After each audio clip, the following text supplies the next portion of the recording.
రెండోది బాగా మనం వినిపించిన పేరు ఆకాష్. ఎస్, దీని ప్రత్యేకత ఆకాష్ ఏంటి అని అంటే ఎక్కడి నుంచి అయినా మనకి ఎయిర్ డిఫెన్స్ సిస్టంలో అంటే ఆకాష్ అరౌండ్ 30 కిలోమీటర్స్ నుండి 100 కిలోమీటర్స్ ప్లస్ మనం కొట్టగలిగినటువంటి పరిస్థితి ఆకాష్ది. ఈసారి మనం చక్కగా ఆకాష్ని వాడాము. ఆకాష్కి కూడా ఈరోజు మనకి డిమాండ్స్ వస్తున్నాయి.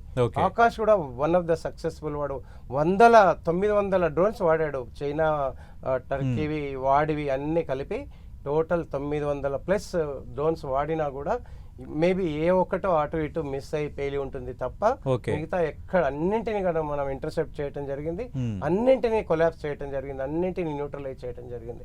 సార్, ఇప్పుడు ఆకాష్, బ్రహ్మోస్ కాకుండా ఈ యుద్ధంలో మనం వాడిన మన స్వదేశీ స్వదేశీ పరిజ్ఞానంతో తయారు చేసినవి సార్. మన డ్రోన్స్ కూడా మనం స్వదేశీ టెక్నాలజీ తయారు చేసాము. అండ్ అదే కాకుండా ఇజ్రాయెల్ సపోర్ట్తో చేసినటువంటి నోమాండ్ ఏదైతే ఉండిందో రెక్కీకి, అది కూడా మనం వాడాము.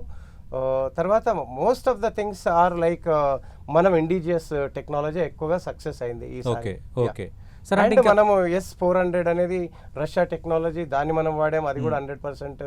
మేబీ ఫ్యూచర్లో అలాంటి టెక్నాలజీ మనం మ్యానుఫ్యాక్చర్ రష్యా నుంచి ఏవేవి తీసుకున్నాం సార్? అంటే S-400 తో పాటు ఈ రోజు మనకు ఉండేటటువంటి మనకి ఫస్ట్ నుంచి కూడా రష్యా స్ట్రాటజిక్ పార్ట్నర్ సతీష్ గారు.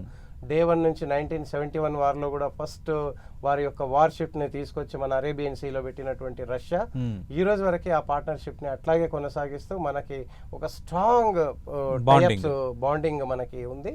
అండ్ ఈ రోజు మోడీని కూడా వారు ఒక ప్రపంచ నేతగా, పుతిన్ గారు ప్రెసిడెంట్ ఆఫ్ రష్యా మనకి ఇస్తున్నటువంటి గౌరవం.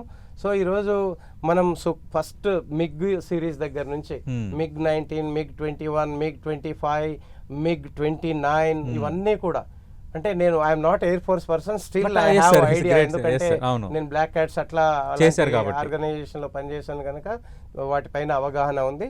అండ్ ఇక అట్లాగే Sukhoi 30, దాంట్లో ఇంకా ఇంక్రీజ్డ్ సిరీస్ కూడా. అంటే ఎక్కువగా బాగా మనకు చర్చలో వచ్చినవి ఈ Sukhoi 30 యుద్ధ విమానాలు, అలాగే S-400.